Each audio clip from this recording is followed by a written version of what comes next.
Muy buenas noches, amigos de Satori News. Les habla su amigo Daniel Osiris Ríos Pacheco. El día de hoy tenemos un invitado muy pero muy especial, como lo están apreciando. Hemos tenido gente del judo como Germán Velasco, en el golf como el maestro Hugo Guaita, al sensei Roberto Reina en karate, etc. Pero el día de hoy tenemos un representante del arte marcial coreana del Taekwondo ITF, al maestro Luis Arellano. Buenas noches, ¿cómo está, mister? ¿Qué tal? ¿Qué tal? Buenas noches a todos. Aquí para conversar un poco sobre las artes marciales bajo la coyuntura actual en la que estamos viviendo. Claro que sí, maestro. En verdad espero que la pasen muy bien, que se sienta con mucha confianza de expresar todas sus ideas. Por la gente que lo sigue en las redes, sabemos que el maestro, más allá de la excentricidad que pueda tener, ¿no? Es una persona que siempre tiene una opinión, una interpretación, y eso hace para mí considerarlo entre una de las personas más valientes en la práctica del arte marcial. Saludamos a todas las personas que están ahí, que se van uniendo a la transmisión. Esperemos que sea de su gusto esta gran conversación, esta pequeña entrevista de una hora. Y nada más y nada menos empezaremos con la primera pregunta. ¿Cómo llegas al taekwondo? ¿Por qué no al karate? ¿Cómo es así que te llegas a formar como un sabón y un maestro en esta arte marcial? Bueno, creo que llego a las artes marciales como todos los de las primeras generaciones, ¿no? Nos estamos ubicando, nos ubicamos en una época de Bruce Lee, la serie de Kung Fu, el maestro Po, Quan Chan Ken y los saltamontes, ¿no? Entonces, yo siempre, mi niñez y juventud la pasé 3 o 4 meses de verano en Punta Hermosa, y la anécdota específica fue una pelea donde no salí bien librado, ¿no? Un joven descendiente de alemanes, me acuerdo perfectamente su nombre, Charlie, disputamos una tabla hawaiana. O sea, en realidad yo me pasaba de vivo porque yo no tenía tabla hawaiana, era lo único que me prohibieron en casa, la tabla hawaiana, porque era un deporte de fumones según mi buena madre. Entonces tabla no tenía, pero igual me iba con el grupo y siempre sobraba una tabla y Charlie y yo no teníamos las tablas.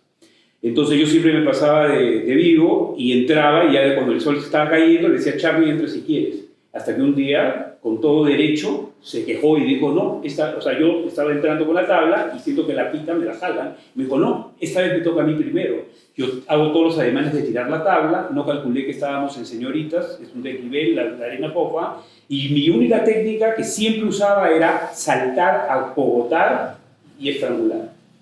Hago lo mismo, me quito esto, lo acogoto, el tipo era mucho más alto, un alemán fuerte, y caemos, y él se cae encima mío como si fuese pues, un tronco, y yo quedo aplastado en esa arena fofa de señoritas, y entre todo me propino un golpe en la nariz. Y yo miraba y yo decía: sáquenme pues este alemán de encima porque yo ya no sé qué hacer, ¿no? Y lo único que veo, vislumbro ahí, era el forro de las antiguas ropebaños de tela.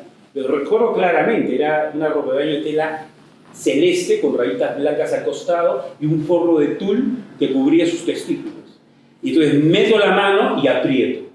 Se acabó la pelea, yo con la nariz rota, él se va y me dijo: eso se borra con sangre.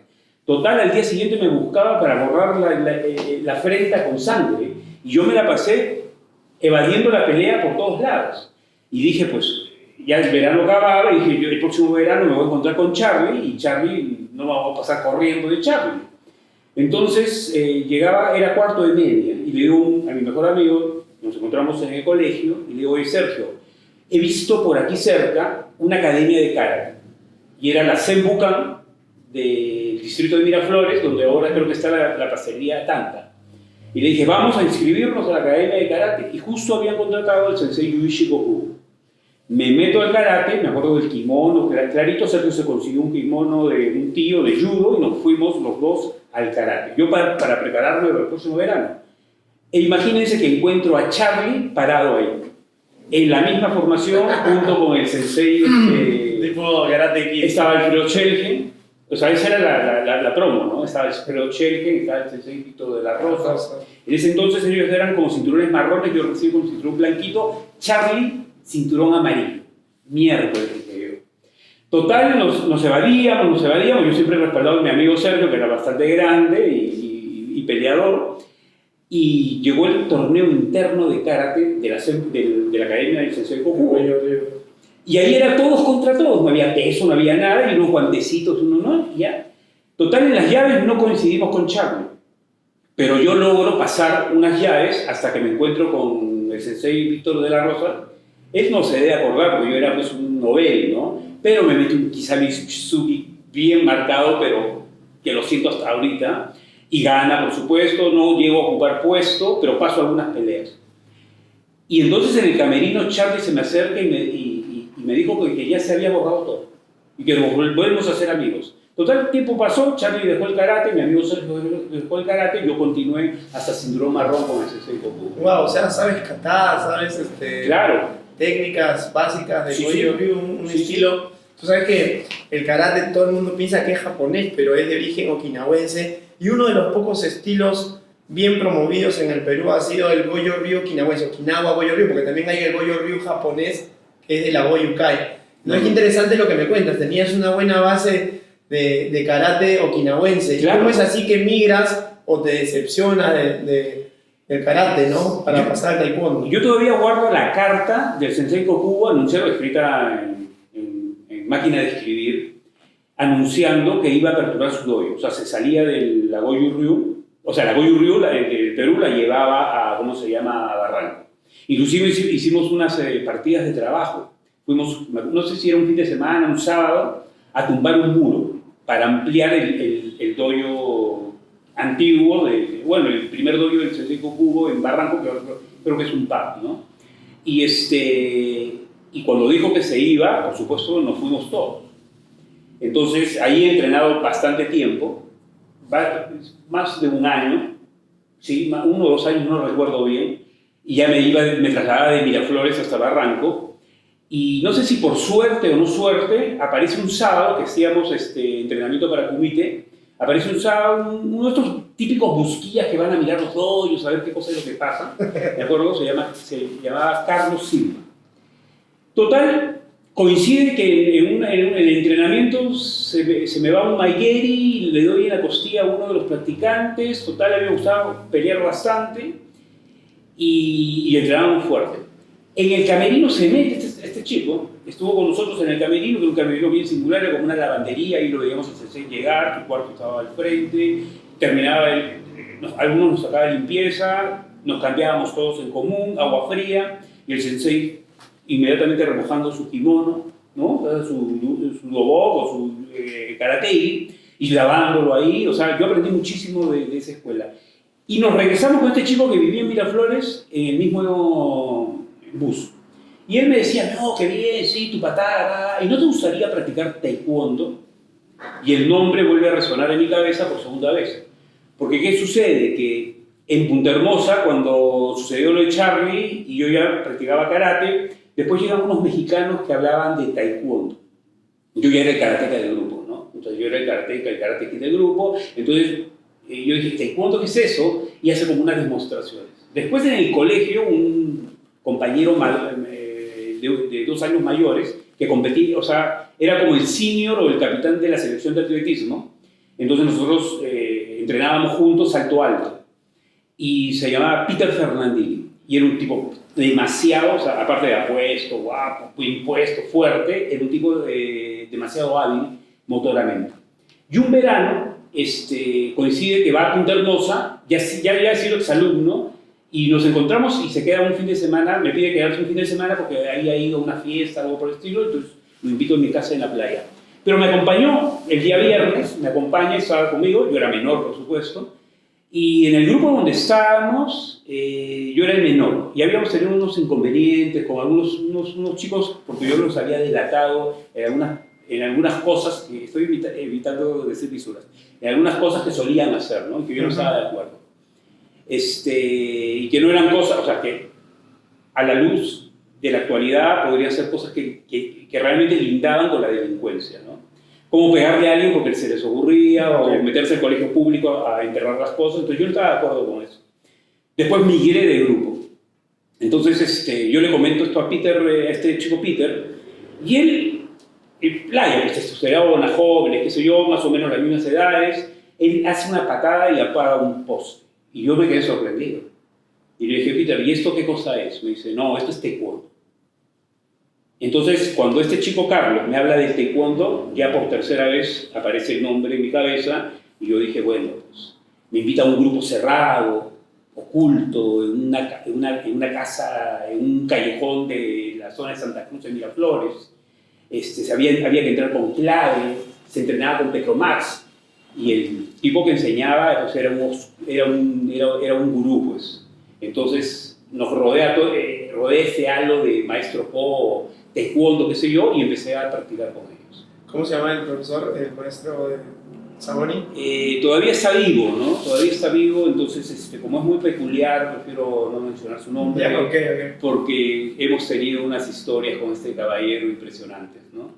Pero fue alumno, lo que sí puedo mencionar es que fue alumno del maestro Alex Velázquez, que fue a su vez maestro del sensei Crespo, que fue un gran luchador de nuestra época, ¿no? De mi generación, Jorge Crespo. Claro. Que hacía taekwondo por el sensei Alex Velázquez. Y Seigo Ryu, karate. Claro. Karate callejero. Y él era de la zona de Miraflores y yo siempre le he dicho, o sea, él antes de ser karateca... Cuéntame eso un poco.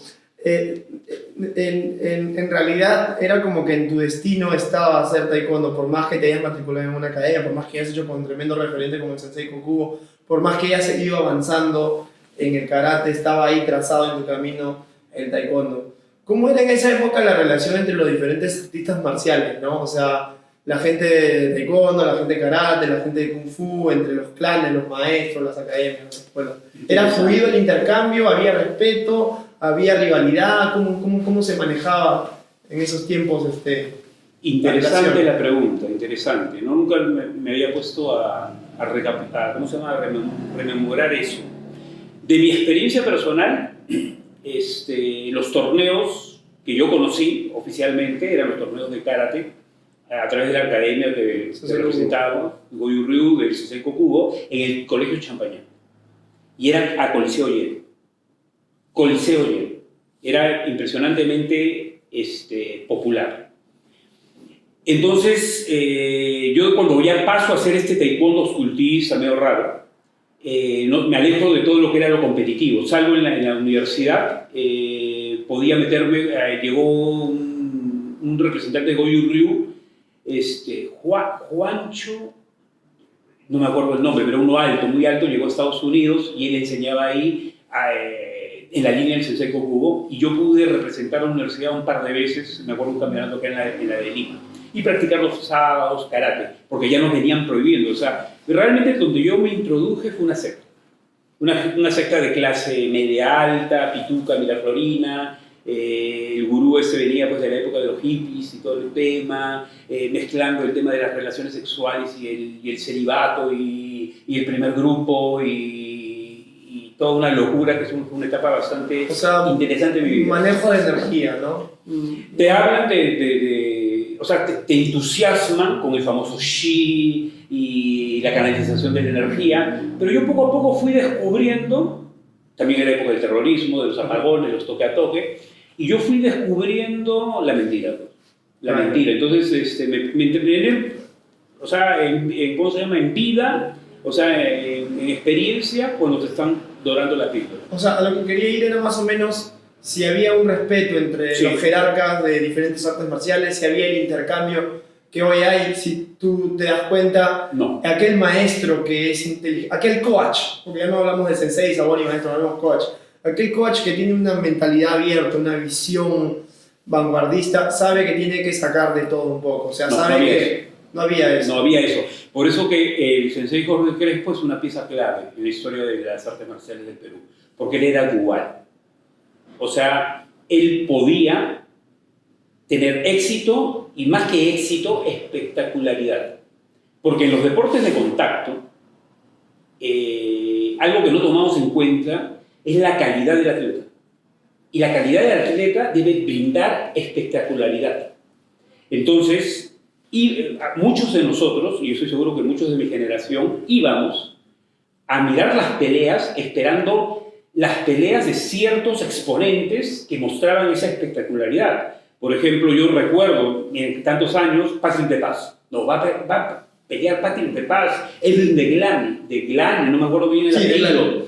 Había una revista karate tradicional, el Sensei Guayo en la portada, ¿no? En las secuencias de paso a paso. O sea, era bonito, pero sí había, eran como compartimientos estancos. Y recién entraba el taekwondo. Te lo digo porque en la época que yo he practicado karate, yo comencé a practicar en el año 84 con mi papá, tenía 4 años, y en una academia formalmente a los 6 años, 86, y todo, había como una separación, ¿no? Llegan los de taekwondo, horario de taekwondo, salen los de taekwondo y los de karate, pero nunca había un compartir. No.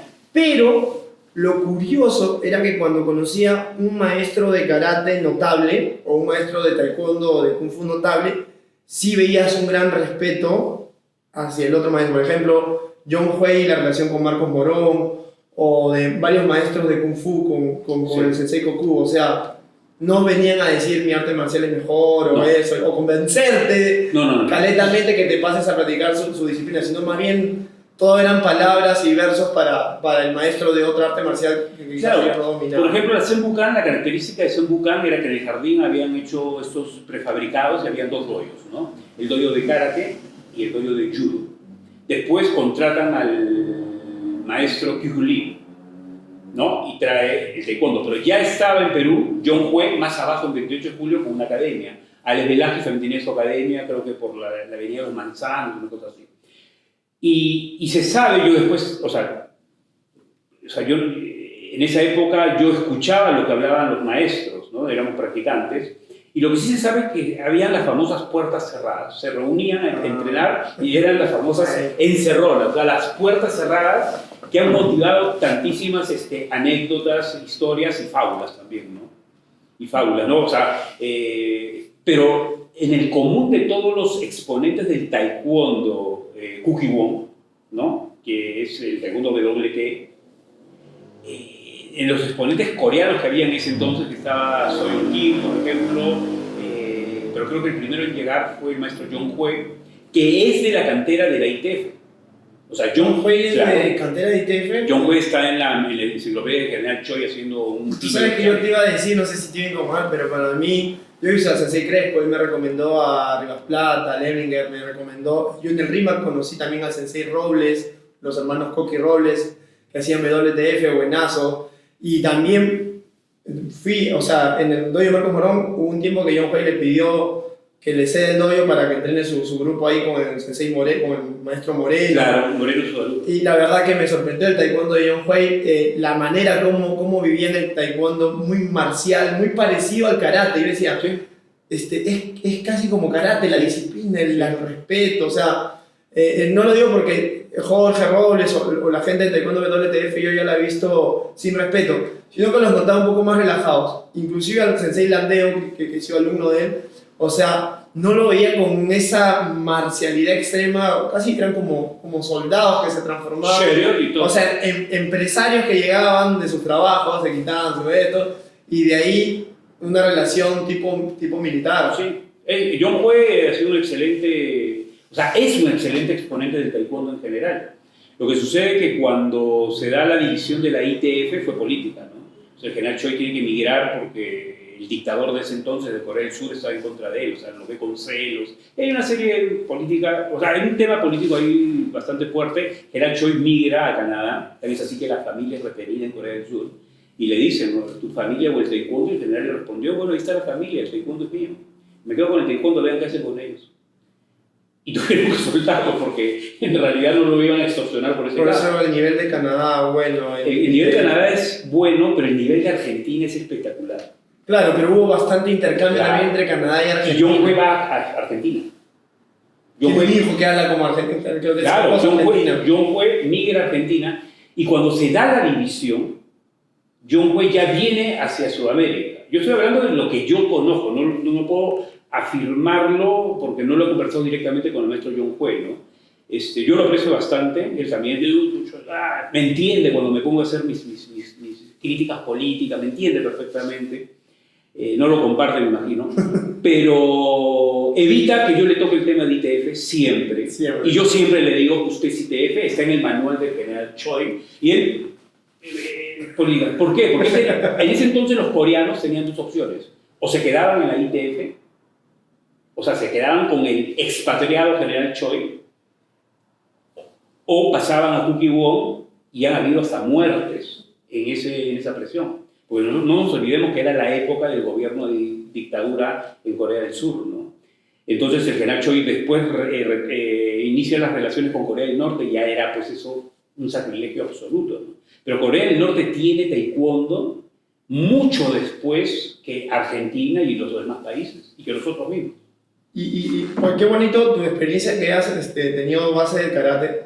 Digo, porque puedes entender un poco también lo que yo siento, ¿no? O sea, todo depende del coach, el sensei, como te digo, el Saboni, el maestro, porque mi padre era una de esas personas también que decía que uno debía saber de todo un poco, claro, perfeccionarse en lo que haces, en tu pasión, en karate o bien en taekwondo, pero sí así, mi papá era el que armaba encerronas, ¿no? A mi papá le gustaba armar encerronas de gente de taekwondo, con gente de karate, que tenga nivel, que tenga respeto, ¿no? Y a mí me maravillaba, por ejemplo, que cuando estaba ahí y veía a la gente de John Huey o gente de taekwondo, que yo los saludaba y ellos no sabían que yo era un exponente de karate, así, ¿no? O sea, muy buenas noches, ¿no? Pero veía el respeto de John Huey, por ejemplo, hacia Marcos Morón, ¿no? Tanto así que cuando él fallece, él va al velorio y yo nunca lo había visto tan emocionado, o sea, que se sacó una lágrima, o sea, se veía el dolor, la consternación. Claro, es un espíritu marcial. Igualito, ¿no? O sea, Marcos, que siempre ha sido, a veces uno cuando es campeón ya tiene rasgos de soberbia y bueno, habría que ser campeón para poder entender eso. Se burlaba un poco de otras artes marciales, ¿no? Pero cuando hablaba de un juego, del taekwondo, de esos, ahí sí sepulcral el respeto, ¿no? Entonces, dime, más o menos había ese respeto en la época en la que has venido, ¿cómo se ha ido llevando esto hasta estos tiempos, ¿no? No, ya se perdió todo. Ni la misma arte marcial, ¿no? Ni los mismos... No, ya se perdió, o sea, se ha perdido porque se ha perdido la cultura, en términos generales. El Perú ha perdido la cultura en términos generales. Lo que vivimos ahora es una falta de cultura. O sea, ya no se puede clasificar en que bandidos, no bandidos, corruptos, no corruptos. No, en el país prevalece ahora y ha ganado la no cultura. Cultura en todo sentido. Nosotros que estamos en el Ni siquiera la contracultura punk, ¿no? Que también tiene toda una... No, yo de contraculturas no entiendo nada. Lo máximo que veo es cuando voy con mi bicicleta pasando la 28 de julio, cercano a los fines de semana, y veo un montón de jóvenes pintados, exhibiéndose con atuendos interesantes, y todos bailan y son grupos bailando. Colectivamente se ve interesante que estén bailando, pero no entiendo para qué bailan tanto, no lo entiendo. No sé si es contracultura, no es contracultura, o en el centro comercial Arenales, y la vez pasada estoy ahí y veo un ninja. Claro. Y digo, ¿qué mierda? Es un ninja, acaba de pasar un ninja. No, ahí ves vampiros, ninjas, emo, vampiros. No, sí, está South Park hace un capítulo donde se burla, ¿no? Donde se burla de los que se define como emo, ¿no? Y los emo dicen, yo no soy emo, yo lo que soy es un vampiro. Y los vampiros dicen, no, pues yo no soy vampiro, yo soy gótico. Y los góticos dicen, yo no soy ni emo. O sea, claro, pero al final tienen los mismos rasgos, las mismas características. Pero yo te decía la contracultura en el sentido de que por lo menos el rezago de una lucha, o sea, antisistema, ¿no? Luchar contra el status quo, sabiendo que el status quo es enfermizo, es contaminante. Entonces me dices que ahorita hay un así... Esto es así. Primero, que tenemos un país sumamente peculiar, ¿no? Y que así le duela a quien le duela, las artes marciales se desarrollaron en los distritos tradicionales pitucos de Lima. Y la historia de las artes marciales, yo no catalogo, o sea, todos los que hacemos taekwondo, karate, no es peyorativo, eso quiero que lo entiendan. Yo, para que sea gráfico, y con todas estas nuevas expresiones del MMA, del kickboxing, ¿no? Estas variantes funcionales, porque son aplicativas, ¿no? Peleadores de ring, show, espectáculo de la pelea, la UFC, la Valentina Shevchenko, que dicho por el paso es de base ITF, su mamá, ¿no? No, su entrenador. Y la mamá, bueno, pero el entrenador Pavel es de ITF, ruso, una escuela muy fuerte. Entonces, es una élite. Las artes marciales toda la vida han sido una élite, pero ahora con toda la ideología política y el tema de enfrentamiento de clases y sectores, nosotros usamos los deportes que yo llamo los deportes empijamados, ¿no? Vamos a categorizar deportes de contacto, los que usamos pijama y los que no usan pijama. Entonces yo ahora he decidido no usar más la pijama y ando en calzoncillo largo. Entonces entreno, enseño en licras. Y me encantan las licras de una marca Illuminati nacional, porque es una marca nacional, y son tipo MMA, te estás durito, te sirve para la compresión, va acá, y aparte pateas el tablero para todo ¿cómo se llama? Esta apariencia de artistas marciales, de supuestos artistas marciales, pero que no tienen una cultura alguna. Entonces, al no tener cultura, están generando ni siquiera McDonald's, están generando la destrucción del arte marcial. Cuando se habla de respeto de un John Hue, es porque John Hue nunca ha sido entrenador. John Hue siempre ha sido un practicante marcial. Entonces, ahorita está regentando, está volviendo a hacer un gimnasio recontra exitoso en Puerto Maldonado. Sería interesantísimo que lo convoques, lo invites o viajes, y hagas su historia. Su historia realmente es una pieza fundamental en la historia de las artes marciales. Sé que tiene un grupo de seniors, como el señor Moreno, que no lo conozco personalmente, pero tengo muy buenas referencias de él, y son los que todavía están sosteniendo una de las aristas tradicionales del taekwondo. Porque ITF no existe. A mí me presentaste como ITF, yo puedo decir que soy un ex ITF, porque para mí ITF murió con la general Choi. ITF es una sigla política, y lo que se conoce ahora de ITF son negocios. Son pirámides multinivel de las artes marciales. Así lo conozco yo. Pero practicante, sí, es fundamental. Pirámides multinivel de las artes ¿Sí? marciales. Bueno, es el negocio que viene de Oriente y que, bueno, en Occidente ha tenido mucho éxito y que tú dices que quizás está yendo en perjuicio a lo que es la cultura de las artes marciales.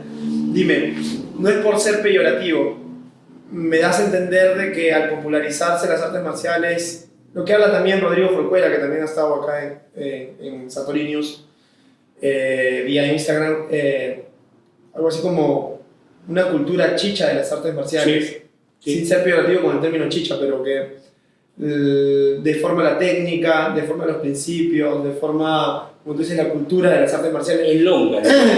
Claro, elonga. Claro, deforma. Elongando, es un chicle. Ahora dime, yo con mi hermano vamos a veces a los caballos, pero no porque nos guste apostar en los caballos, pero todavía guarda un romanticismo. Vamos a los gallos. Claro. Nos invitó un amigo, un padre de familia acá, y más que las peleas, que la lucha, que las escuelas, los círculos gallísticos que hay, ¿no? Donde ve gente, como tú dices, es una élite, se siente el romanticismo en la música, o sea, se siente en la música en vivo criolla, en las costumbres de colocarle las cuestiones al gallo, en la preparación, en los preparadores, en los dueños de los...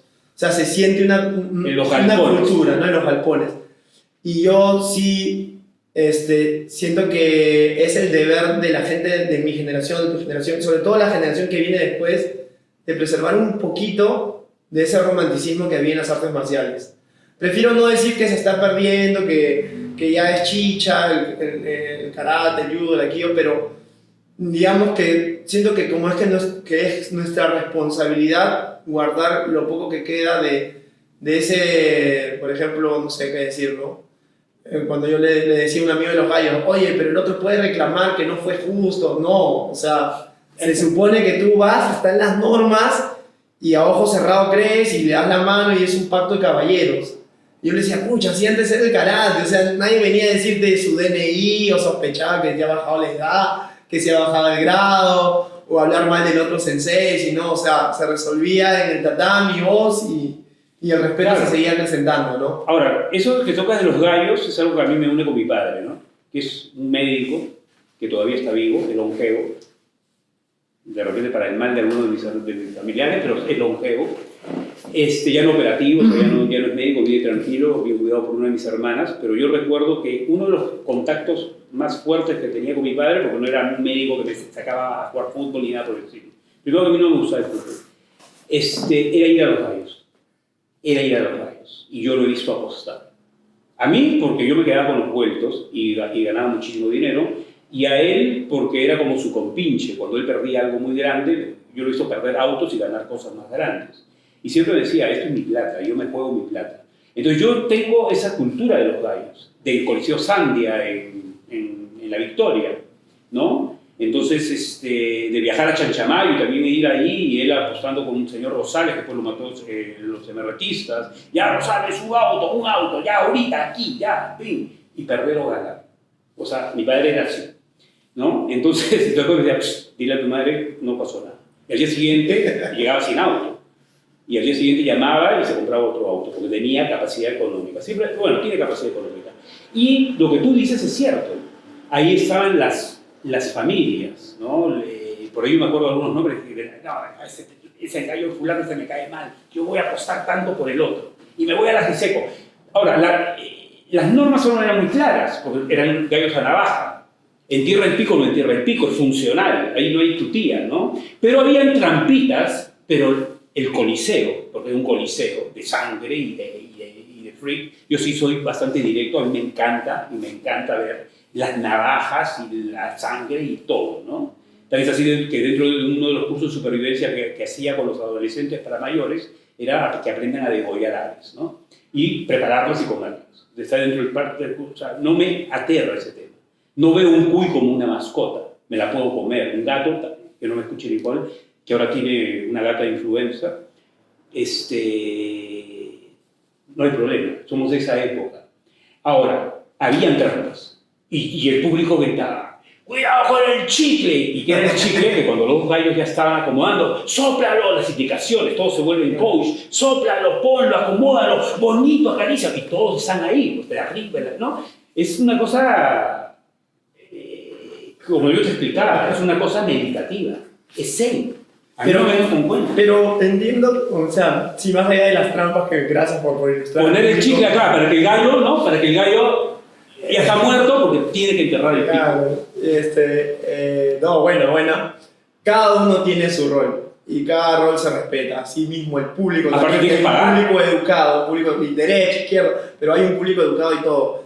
Yo sí reconozco a un mea culpa de que eso se está perdiendo, de que uno está más pendiente por el cobro de las tasas de inscripción o por cuestiones administrativas dentro del evento, que sentarse un rato y comenzar a observar, así no sea de tu academia, dos buenos chicos que tienen talento haciendo su kata, su kumite, tomarte un tiempo para respirar y conversar de estrategia con un entrenador, estás más pendiente de entregar las invitaciones para el siguiente evento. Entonces, yo siento que es la responsabilidad nuestra y de la generación que viene de preservar ese romanticismo, porque los roles ahora se han invertido, los padres quieren ser entrenadores, el entrenador no le dice nada al padre para preservar ese alumno en la academia. Sí. Entonces, y los árbitros también, lamentablemente los referees, uno dice, oye, pero si este árbitro era buenísimo, ¿cómo que ahora el jefe de árbitros comienza a arbitrar mal?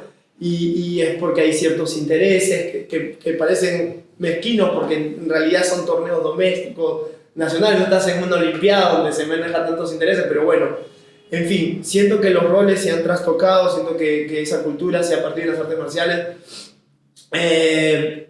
no sé, la hidalguía, el hecho de reconocer, ¿no? O sea, en el otro que es superior o qué sé yo, ¿no? Pero el honor. Pero siento que la gente no considera que el honor es fundamental. Claro, más que todo estamos peleando por un metal, por unos diplomas y en realidad el honor, la lealtad y todos esos valores... Es la cultura de la apariencia. Bien difícil. O sea, la cultura, eso que queremos englobar como cultura chicha o no chicha, yo diría que ni siquiera es una cultura chicha, o sea, ni siquiera es cultura. Yo creo que no es cultural. Eso es básicamente el atrevimiento. O sea, el atrevimiento. Entonces, el atrevimiento de aquel que se ha dado cuenta que puede llegar a ser primer ministro con todo el currículum que tiene. O sea, lo que prevalece ahora es ese sector, es la tercera lista en el país de las mafias emergentes y que así no lo nieguen, fue un subproducto de la apertura que tuvo social Fujimori. Sí, maestro, pero digamos que ellos han tenido el ejemplo anterior, ¿no? Pero por supuesto, el Perú es que los llamados a preservar la cultura occidental en el país se aguaron. O sea, ya no hay más graus, ya no hay más bologneses. Entonces, y se ve clarito. Yo me di cuenta de esto en una bicicleteada que hicimos en la época del terrorismo. Dicho fuera de paso, no hay historia alguna, voy a aprovechar que quede en la red. Yo soy el primer ciclista de bicicleta de montaña en el Perú. ¿Por qué? Porque en ese entonces había solamente bicicletas de media montaña y el Touring, The Cycling Touring Club, una cosa así. Entonces yo andaba buscando actividades de aventura por todos lados, las cuevas de Huagapo, escalada de ahí, Américo Tordoya, salidas por todos lados, todas cosas, 100. Y se convocó, el Día del Comercio tenía un pequeño espacio que se llamaba algo así de vida y naturaleza, algo así. Entonces ahí los grupos colocaban las invitaciones para ir. Y llego y me inscribo para una bicicleteada por La Paz. Éramos como 100 y pico de ciclistas. Yo era el único en una bicicleta montañera, una bicicleta Happy, que habían traído unos amigos marinos, y era amarilla y con su banderita norteamericana, y estamos en la época del terrorismo. Entonces hacemos la salida, preparación, salida. Y en el camino yo estaba pues convencido que lo que había que hacer era iniciar en el Cine Orrantia y terminar en la Plaza de Huaraz. Y que lo único que podía evitar que yo hiciera todo eso es que caiga, fallezca en el camino. Pero en el camino iba viendo que había gente que paraba, montaba la bicicleta en un camión, pasaba la cordillera, llegaba al otro lado, y al final terminamos 18 o 15 personas. Y yo andaba censurando a todo el mundo. Es más, cuando llegamos para la foto protocolar a la entrada de Huaraz, todos los que ya habían ido en el camión estaban esperándonos para hacer el... Y yo le decía, no, ustedes no lo merecen. Y un chico que me hice amigo, porque yo me inscribía solo y ahí me hacía amigos, y que pasamos la aventura de estar en un caserío donde la noche anterior habían matado al teniente alcalde y dormimos en una covacha con las pintas del camarada Gonzalo, y en la noche expectativas venían a sacarnos los cumpas de ahí. O sea, esa era la aventura. Y entonces me decía, Luis Carlos, no te hagas mala sangre, déjalos. No merecen salir en la foto. Y a todos les decían, no merecen salir en la foto. Aquí no hay honor. Y poco a poco me he dado cuenta que el que sabe más era yo. Que son muy pocas, éramos de 100 y pico, 19 los que pensamos que había que llegar con honor. Y los otros a la foto, o sea, el aparentar. Y ahora con el manejo de redes, el truco es aparenta ser. Una foto estático, tu logotipo, tu maestro Po, tu mito, tu ídolo y tu cata que no sabes ni para qué sirve. Yo invito públicamente a que alguien que llegue a un estado de maestría, primero que a mí no me gusta que me llamen maestro. Si bien en el escalafón tengo la categoría de maestro, yo digo que me siento mucho mejor que me llamen profesor, porque mi vocación es ser profesor. O sea, yo llego a enseñar por vocación. Porque si me hubiese dedicado al derecho, yo soy de las promociones, más o menos para que entiendan, de Sol Carreño, de Jaime Bailey, de no sé qué, no sé cuánto, de Raúl Romero, claro, de la Católica, de Marisa Berrío Leca, pero por el otro lado, y estaba en la parte de esta promoción son. Entonces, yo no seguí la carrera de derecho. Trabajando ya en derecho, yo decidí hacer taekwondo y artes marciales. O sea, yo soy profesor por vocación. O sea, yo considero que la única forma de renunciar a algo es estando en lo máximo. Uno solamente puede renunciar a algo en una situación de poder. O sea, tú puedes hacer tal cosa y puedes conseguir tales cosas. Bueno, voy a renunciar. Nadie está llamado a renunciar y decir, no, el dinero no es bueno. Claro. ¿Me entiendes? Entonces, eso es lo que sucede con las artes marciales. La gente llega a hacer artes marciales Por necesidad. ¿Y por qué es fácil? Porque es fácil engañar a la gente.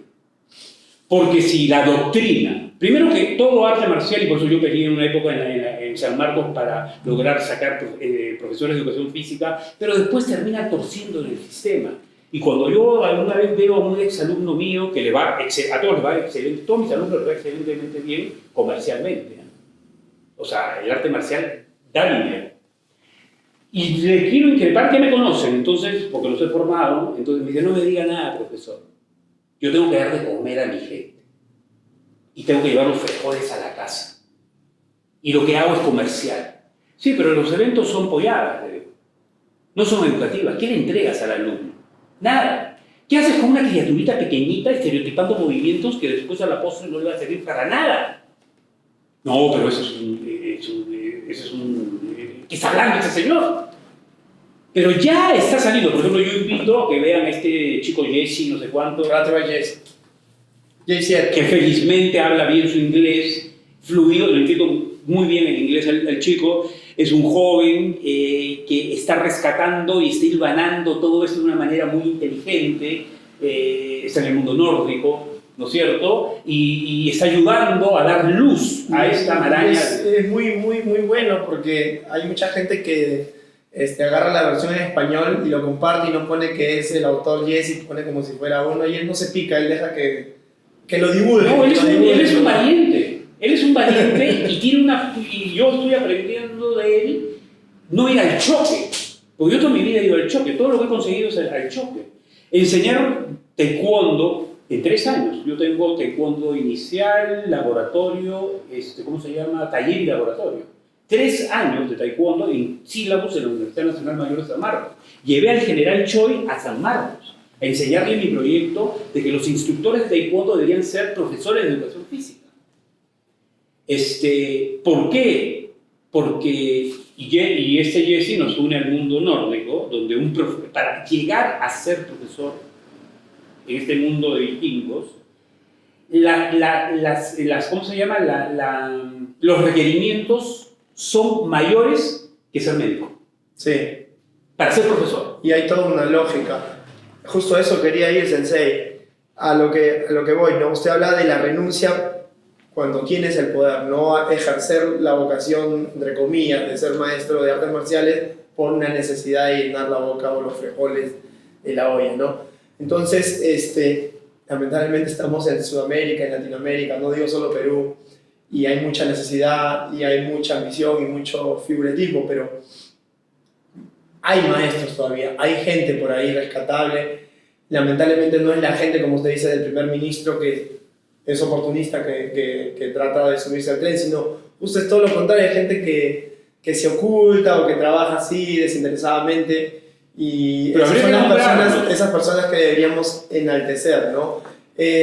Hablaba de un retorno educativo, de todo eso, y las artes marciales tienen mucho que ver con lo que estamos viviendo. Hay un fenómeno que se llama anomia cultural, que viene de la anemia, que es la anemia de valores, ¿no?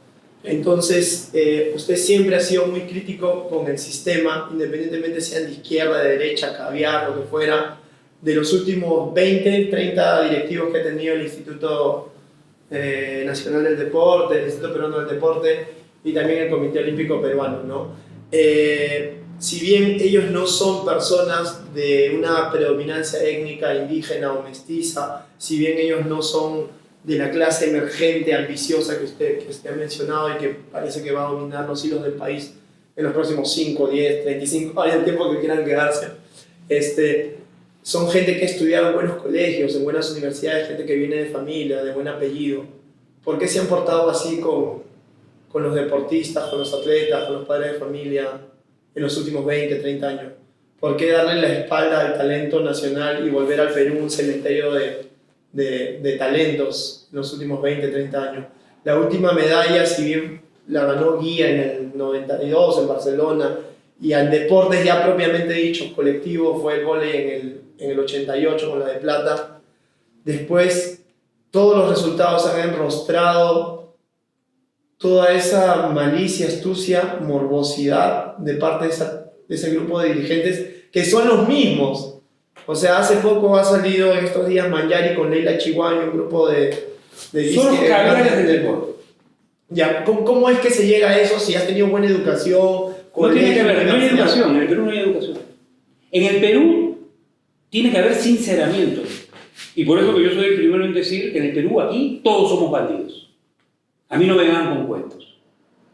Todos somos bandidos. Ese es un país de bandidos. Y nos estamos rajando la vestidura porque ahora un sector del bandidaje emergente informal está asumiendo el poder. Pero ¿cuál es la diferencia entre este sector emergente informal con los sectores tradicionales, oligarcas de las bonanzas, las distintas bonanzas de la historia del Perú, que también, o sea, han hecho bandidaje, pero de cuello y corbata? O sea, primero debemos establecer que todos somos bandidos. Mea culpa general. Por supuesto, todos somos bandidos. Todos aquí hemos robado o robamos en algún momento. Ya sea la propiedad intelectual de alguien, todos copiamos algo. Tan es así que ahora existe sistemas de mercadeo para el mundo latinoamericano. ¿Y qué es el sistema de mercadeo para el mundo latinoamericano? Cómo los creadores de algo, que son los pocos, pueden defenderse y permanecer en el mercado ante los copiones de algo. Que en el Perú les hemos dado un lindo título. Le hemos dado el título de emprendedores. ¿Qué es el emprendedor? El emprendedor es un pirata. ¿Me entienden? El emprendedor es un pirata. Y que converge muy bien y afina muy bien y encaja muy bien con los chinos. Yo te comento, yo tengo un taller, desarrollo productos, desarrollo más de 40 productos. Estos pisos de goma, yo soy el primero en troquelar los pisos de goma en este formato, en ir a la empresa Indelat, ¿no es cierto? Indelat queda ahí en la Panamericana Norte, sí. Frente al Senati, van al Indelat, hablan con el ¿cómo se llama? Con el señor William Vela, que es ahora el ingeniero, o sea, el encargado de ventas de EVA. Soy el primero en tocar la puerta, hablar, verla, establecer el material, cómo lo troquelamos, saqué los primeros pisos y después vinieron los copiones. Yo ya no comercializo pisos ante tanta copia. Pero yo les digo, ustedes quieren comprar directamente, Indelat ahora tiene una máquina troqueladora láser. Y te cortan lo que tú quieras, a los espesores que tú quieras, y díganle que vienen de parte del papá de los pisos de goma, el profesor Arellano, y que le den el descuento que yo recibiría ahí. Y te evitas todos los intermediarios. Y te vas directamente a Indelat y te compras las planchitas, te lo troquelan ahí, y si es cantidad, te lo mandan hasta en camioneta. Soy bastante amigo del señor Vela, y entonces, ¿y con eso qué les digo? Digo, ¿un sacrilegio? No, les digo cuál es el truco para conseguirse un piso bueno, y además es mi diseño, es mi idea, es mi sapiencia, que prefiero que vayan ustedes gratis a tenerlo, a ir viendo cómo lo comercializan otros fulanos de manera, en piratería. Lo otro, por ejemplo, y estamos en nuestro mundo de las artes marciales, no estamos metiendo con nadie. Everlast se fue del Perú ante la piratería. O sea, de robarte ¿cómo se llama? La propiedad intelectual de alguien es pirata. Yo mencionar algo sobre lo moderno, lo que está ahorita prevaleciendo en redes con el karate, y no mencionar al autor, es pirata. Apropiarme de una idea es pirata. ¿Me entiendes? Entonces, colgar en nuestro... Ojalá no lo vea acá, felizmente no lo veo, pero igual te lo diría, un saquito comprado en la avenida Mancay, o en Malvinas, o en Polos Azules, en la Cazuela, me lo conozco todo, que dice Everlast, Venom, es pirata. Estás colaborando con la piratería, te estás tirando, te estás robando, estás reduciendo la propiedad intelectual de una empresa. Y los chinos es lo que hacen. Sí. A veces en suspensión, lo mandan a producir, y los chinos hacen, con los planos y con todos los diseños, una sobreproducción. ¿Y dónde encuentran su mercado? En el Perú. Encajamos perfectamente para los Pero chinos. podríamos decir que son gente que necesita comer, que necesita el mismo argumento de siempre, ¿no? Y bueno, entonces vamos a organizar, pues, entonces, un cártel, pues. Organicemos un verdadero cártel de las artes marciales. O sea, estamos hablando solamente de implementos, porque vayamos a... no hablemos de los exámenes técnico, de los exámenes, de los grados, de las certificaciones. Multinivel.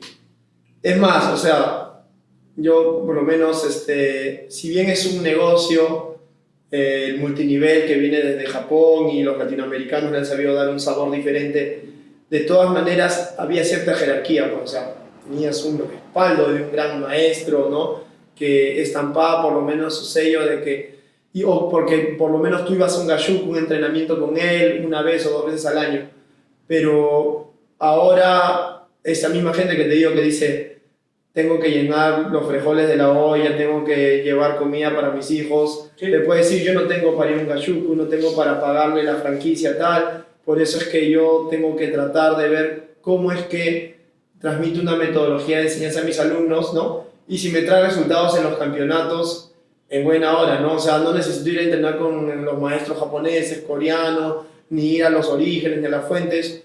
Ahora YouTube... Es que es peruano, no es tonto. El peruano no es tonto. Que yo diga que seamos piratas es una cosa, pero somos astutos, pues. Entonces, el tema... Pero ahí, ¿cuál sería el problema? ¿Para qué va a ir a un...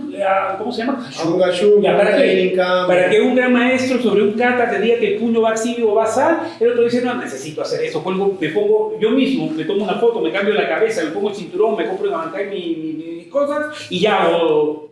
Es la respuesta ante lo inoperante del sistema. Pero es fácil engañar con las artes marciales, porque no hay luz, no hay ciencia. No hay luz, no hay ciencia, hay empirismo absoluto. Yo te comento, la nutrición, ¿no? Yo tengo una hija putativa, Nicole Andrade, no voy a meter en temas, pero yo la adopté a los 15 años de edad, y de ahí le he dado educación y ahora está en Harvard estudiando medicina. Cuando ella decide estudiar en Harvard, ella me dio una razón muy buena. Me dice, acá ya terminé la carrera de nutrición y yo no quiero competir con los trainers. ¿Cómo así? No, todos los trainers son nutricionistas, todos hacen de todo. Yo no, pero tú ves cuestiones, quiero algo que nadie se atreva a copiar ni a hacer. Y eso me hizo acordar un buen amigo de la ITF, un ruso que tiene una historia de vida impresionante, Pavel Torokov. Doctor en biología marina, nació en la Siberia, tenía que salir a cazar conejos con una carabina 22. El padre no sé en qué vivía, la madre ahí, duro. Los rusos son duros pero reduros.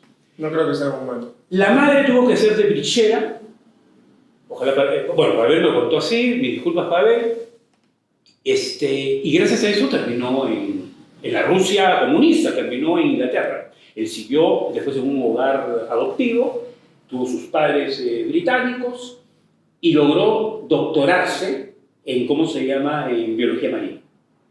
Y él aprovechaba las becas para venir a la Amazonía, hacer sus experiencias, y es ahí que él contacta por un sueco que lo había recibido de la ITF y dijo, en el Perú hay un loco que te puede recibir. A ver, vino, estuvo 3 meses conmigo, de ahí se dio Iquitos, venía, o sea, hemos convivido. Competidor de taekwondo, muy fuerte, buscaba hacer Muay Thai, distintas cosas. Andaba con su polo ese típico de marinero ruso, era un ruso. Y yo tenía en ese entonces un programa de chicos de la calle, y tenía un muy buen competidor, Julio Moreno, de un gran físico, todo. Y cuando lo sacaba a hacer pruebas de campo, para ver que sacaba una vuelta completa. Y yo ahí empecé a entender que aquí hay otra cosa, acá no es que todos somos iguales, acá hay un blindaje que tenemos que encontrar. Y empecé a hablar con Pavel y empezamos a intercambiar. Él se ha vuelto un explorador. Y cuando decide dejar el taekwondo me dijo, he decidido cambiar el taekwondo y me voy a dedicar a escalar montañas. ¿Pero por qué Pavel? ¿Por qué el taekwondo? Con todo el respeto me dice Luis Carlos. Porque me cansé de los mentirosos, de los que aparentan. Y ellos allá en Inglaterra tenían lo mismo. Estuve en el Frey, en la Patagonia Argentina. Y todos hablaban de un gurú de la escalada. En la escalada hay toda una cultura, un culto. Entonces aquí, yo cuando hacía escalada teníamos uno de la Católica, que es un filósofo, y todos hablábamos de él, que era un tipo... No, porque la escalada es muy meditativa, muy interna. Entonces él le hablaban de ese tipo, y él estaba así, muy hábil por todo, ¿no? Y empezó a hacer sus escaladas y de repente todo el mundo hablaba de él con respeto. Es el mismo respeto del cual estamos hablando y estamos mencionando. Y resulta que del tipo que estaban hablando estaba ahí. Era un tipo que estaba sin camisa, con unos pies de gato viejísimos, todo delgado, desaliñado, cero marca de nada, y que agarró una ruta en solitario, más de 15, 20 metros, que te saca la mugre, y lo hizo de forma meditativa. Y ahí Pavel dijo, a él no pueden pedirle un certificado de nada. Él es lo que demuestra ser. Y por eso que dejó las artes marciales. O sea, ¿me entiendes la figura? Sí, le entiendo completamente. Entonces, cuando Nicole me viene con este tema, ¿cómo no apoyarlo? Yo voy a ser médico cirujano y voy a operar labios leporinos, y ahora esa es toda su historia que está haciendo en los Estados Unidos, porque me dijo, a un quirófano no entra cualquiera. Lamentablemente en la nutrición cualquiera te puede prescribir algo. Bueno, en las artes marciales cualquiera puede enseñar. Ahí dimos la respuesta. Cuando tú lees de dónde viene el taekwondo, de dónde viene el karate, de dónde viene el kung fu, te das cuenta que los primeros maestros eran básicamente médicos. Élite. Eran médicos de medicina china tradicional y sabían todo el manejo, no solo de la acupuntura, energético, sino también de frío, caliente, de los órganos, intervenciones Las quirúrgicas. artes marciales siempre han sido destinadas a la élite. Es mentira que el tonfa fue el asadón y el manubrio de un molino para que un campesino quinagüense se defendiese del, ¿cómo se llama?, del samurái asesino. Pero en la historia del karate okinawense entiendo de que, por ejemplo, habían las zonas de Yuri, Tomari y Naha. La zona de Naha era principalmente de gente obrera, pescadores. Me imagino que los maestros de esa zona habrán entendido diferente a los maestros de Yuri y de Tomari, que eran más comerciantes o aristócratas que los... Mira, para practicar artes marciales necesitas tener plata. Porque primero tienes una gran demanda de calorías. Y alguien para hacer deporte, maestro en general, o cuando tú revisas las historias de las Olimpiadas, el deporte en Grecia fue hecho para la gente que tenía. El deporte siempre ha sido destinado a la élite, a los hijos de los... o sea, nos quejamos del clasismo. Clasismo, por favor, si desde el momento de aceptar un cinturón estamos dando beneplácito a toda una cultura clasista. Yo invito a tus oidores, de la audiencia, a que vean yo no las llamo telenovelas, pero son series coreanas que hay en Netflix. Son bastante buenas porque están bastante bien ambientadas y con un contenido inteligente, porque saben los coreanos del sur que pasan la frontera a Corea del Norte y tienen un ingrediente político, por eso que está bien pensado, ¿no? Es así que Corea del Norte ahora amenazó de muerte a quien encuentren con un DVD y eso. Pero a mí me encantan las que están ambientadas en la zona, en la parte histórica. Y te das cuenta que los colores de los cinturones responden a los colores de la clase social. Tal es así que en Corea del Sur todavía hay empresas donde destinados colores de los automóviles van a ver el tema jerárquico dentro de la empresa. O sea, eso es clasismo. Clasismo es lo que hubo en el Imperio. Entonces nosotros ahora venimos a exacerbar porque nos falta cultura. Y lo otro es que la élite no tiene nada que ver con el color de piel. Yo he encontrado excelentes maestros de la vida en mis caminatas en solitario en la sierra. O sea, yo en la época del terrorismo caminaba solo porque mis amigos se asustaban, creían que nos iba a matar Sendero. Pero yo decía, Sendero no nos va a matar a nosotros. Nos van a matar los policías o los ¿cómo se llama? O los moroquitos o los militares si es que nos confunden con senderistas. Pero el senderista no somos objetivo militar de nadie. Entonces yo salí y caminaba tranquilo, ¿no? Entonces ahí conocí del arriero, o sea, de la señora, de la pastora, ¿no? En su cabañita, enseñarme dónde está el puquial, cómo, ya, para mí esas fueron verdaderas, o sea, no tienen nada que ver con la situación social de alguien. Maestro, entonces, para redondear un poco mi pregunta anterior y asimilar de que el problema de la corrupción no solamente es él, ella, yo, tú, somos todos nosotros, porque todos somos bandidos en cierta forma, nos comportamos así. Y no tiene que ver con en qué universidad has estudiado, en qué colegio has estudiado, cuál es tu tono del color del piel. Nada. Porque puedes encontrar personas muy especiales en lugares muy humildes, en zonas muy alejadas de la metrópoli. Y que te ayudan. Entonces, ¿cómo cambiar este sistema o cómo por lo menos reencauzarlo? Porque si en Río Revuelto, ¿no? Y Ganancia de los pendejos. De los pendejos o en la olla de grillo que estamos, ¿cómo salir de eso? Una sola palabra, empoderamiento. Mi tema ahora, por toda la experiencia que tuve en esa historia de igual, que algún día voy a escribir un libro, fue recontra interesante, donde todo el sector social, Pituco Miraflorino me dio la espalda, mi propia familia me dio la espalda, porque ese sector social es lo más cobarde que existe. Por eso yo digo, los Bolognesi, los Francisco, ¿cómo se llaman? Los Grau, ¿no? Cáceres, creo. Bueno, Cáceres era de la zona de la sierra, ¿no? O Era uno de sea, los pocos oficiales que hablaba quechua, ¿no? o sea, el resto quiere defender sus propios intereses. No se meten ante el abuso entre la mujer y la familia. Pero hay algo que me resulta maravilloso, quizás usted se ha dado cuenta. Nosotros tenemos acá el karate, chicos con una condición muy humilde, que tienen gran talento y salen adelante. Obviamente ellos no van a poder soportar a partir del nivel panamericano para arriba un rendimiento óptimo contra los ucranianos, los rusos, los europeos, asiáticos, africanos, ¿no? Y hay gente acá también que tiene un buen nivel socioeconómico, que se alimenta bien, que tiene roce y que podría llegar, no, quizás el talento igual o hasta menos que el de la condición humilde, pero tampoco llega, a veces ni siquiera llega a nivel sudamericano, panamericano, llega menos de lo que hace el otro. ¿En dónde quedó la solidaridad de decir, pucha, el otro lo hace mejor y si yo lo apoyo, podríamos llegar juntos a algo más importante por nuestro país? Porque en Argentina sí lo vemos con el rugby, las leonas, con deportes, entre comillas, elitistas, pero que igual ellos de alguna u otra manera encuentran un filtro para rescatar un talento de abajo. Porque ellos tienen empoderamiento. Nosotros no. Nosotros tenemos... nosotros somos una sociedad esquizofrénica. Nosotros tenemos un resentimiento absoluto y un desconocimiento absoluto del pasado, que recién ahora, o sea, yo veo la vida siempre dialécticamente. O sea, son 3 etapas en la vida, por lo tanto nosotros estamos recién empezando la tercera etapa de todo este periodo mágico de la pandemia. Para mí ha sido magnífico y maravilloso. Yo pensé que ya mi vida había terminado, las emociones, con la última aventura que tuve con el tema de Nicole, que es enfrentar el abuso y la prepotencia del sector social medio, ¿no? O sea, y con poder económico.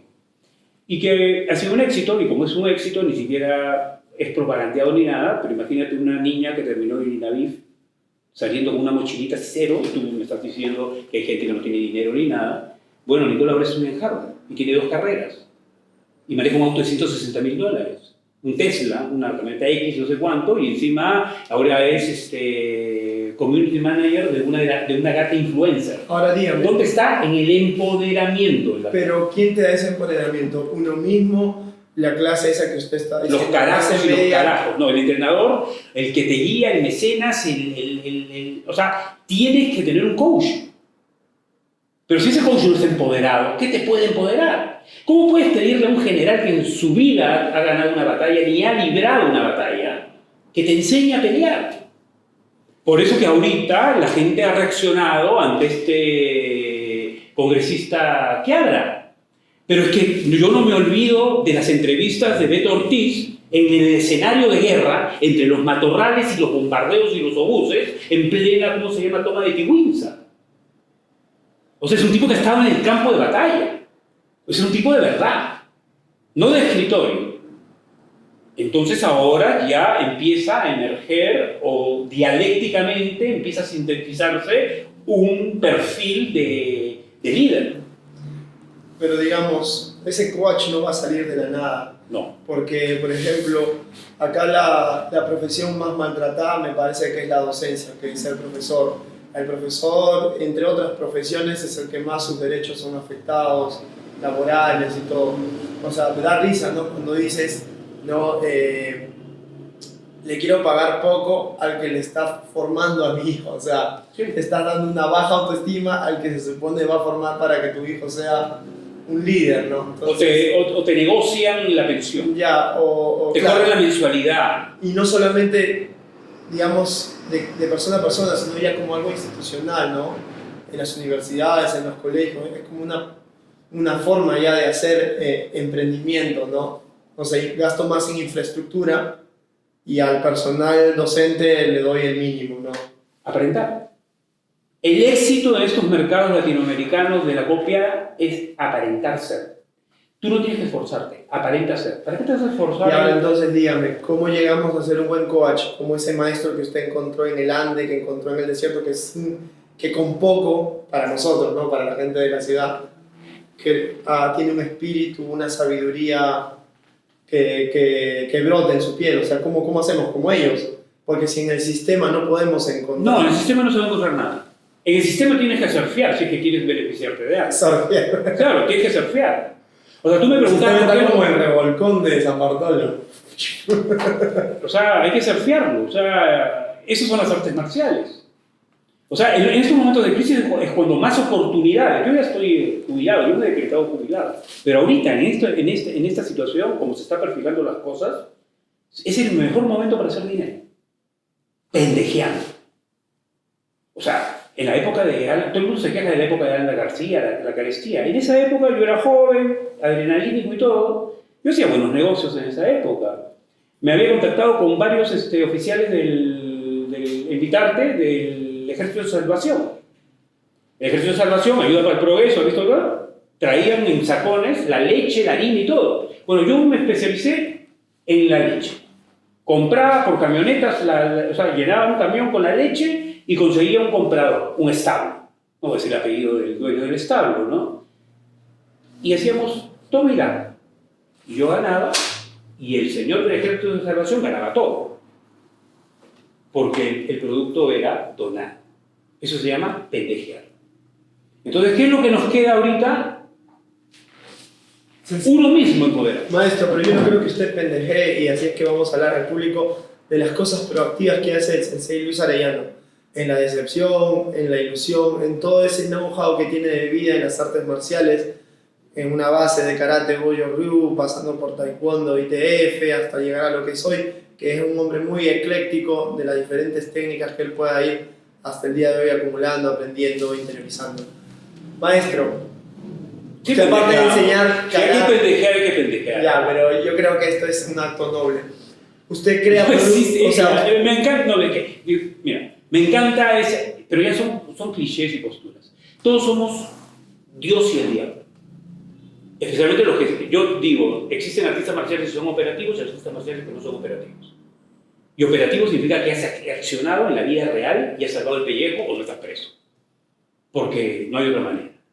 Entonces yo ya tengo mi propia teoría, porque yo ya estoy jubilado, por eso ahora sí puedo decir que estoy jubilado. No vamos a en el dualismo que mira, el yin y el yang que mira, el maneja. sapiens, yo les enseño a mis alumnitas ahora todo el tema desde la evolución, por eso digo que vamos a revisar los sapiens. El sapiens es la especie humana, porque ha habido otras especies humanas, que prevalece porque es la más pendeja de todas.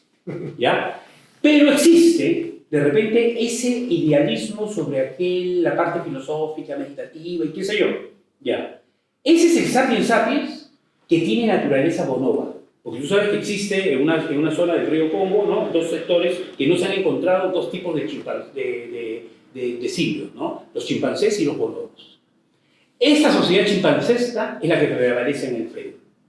Y la bonoba no. No quiere decir que no haya bonobos, pero todos al interior nuestro tenemos esa condición de bonobo y chimpancé. Es una cuestión de decisión, de intereses.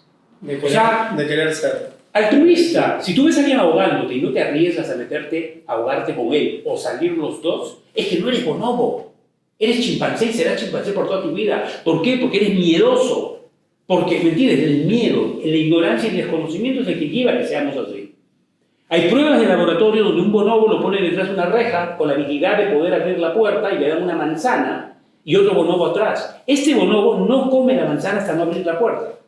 El chimpancé se la come primero, le da la vuelta y se va.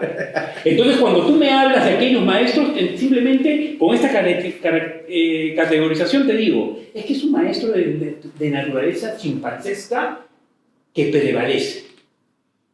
No, que también los coaches terminan haciendo acoso sexual sobre las jovencitas. Por supuesto, es un chimpancé en su naturaleza primaria. Puede tener todos los títulos del mundo, es un chimpancé en una universidad.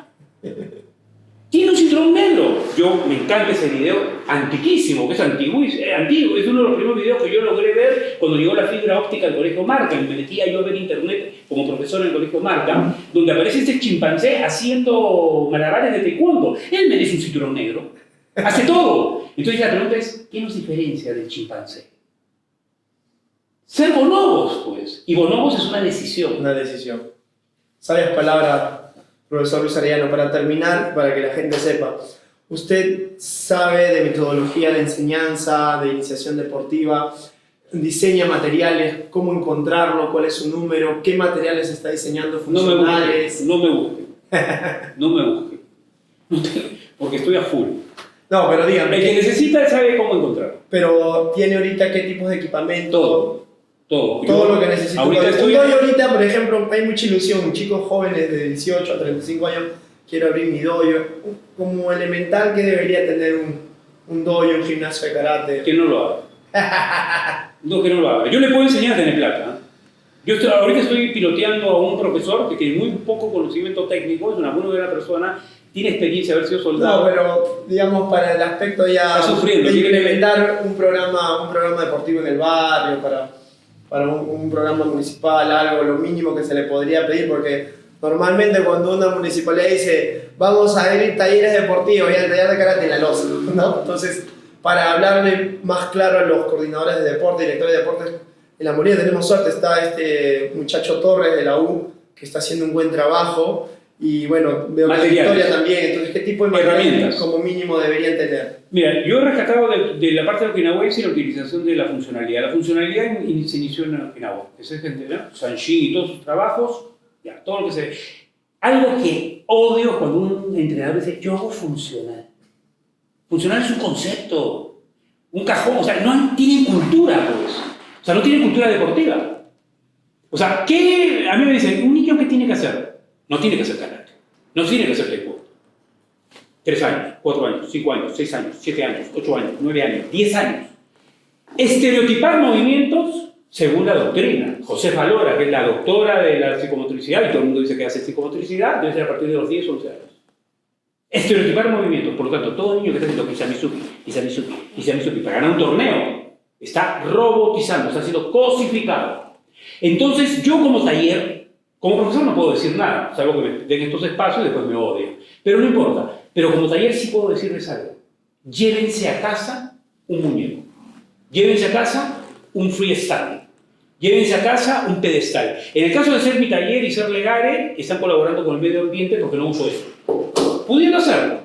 Lo soplo, lo hago, lo industrializo y vendo miles. Hacer reciclaje con... Los hago con llantas recicladas que yo mismo me doy el trabajo de ponerme mi ropa. ¿Las escaleras qué tal? ¿Cómo las ven? ¿Amigas, enemigas? ¿Cuáles escaleras? ¿Las de coordinación? Sí. Me parece un absurdo.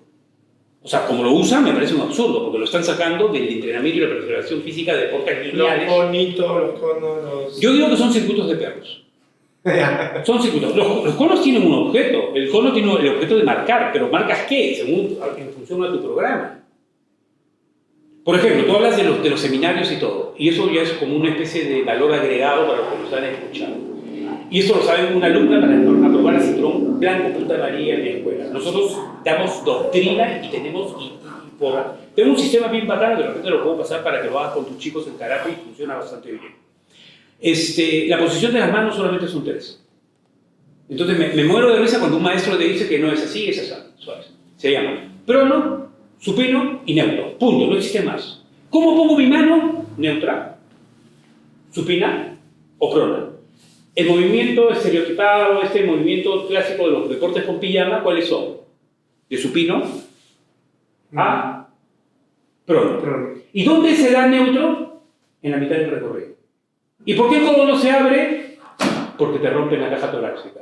Pero siempre que es pelear así, no. Y después de repente podemos tocar el tema de control postural. Nos ha quedado corto el tiempo, profesor. Quería agradecer a todos los que han visto la entrevista, los que van a verla después, mandamos ahí el link. Yo me quedo con que somos hombres de paz. Así como los surfers dicen que la cosa es relajarse, estar fresh y divertirse, para mí ser artista marcial es ser un hombre de paz, que lleva la paz. Y en un país tan conflictivo como el nuestro, tenemos un gran trabajo por hacer. Muchas gracias por su tiempo. A ustedes, y disculpen cualquier tipo de exabrupto o haber sido tan franco, pero Goethe cuando murió dijo más luz.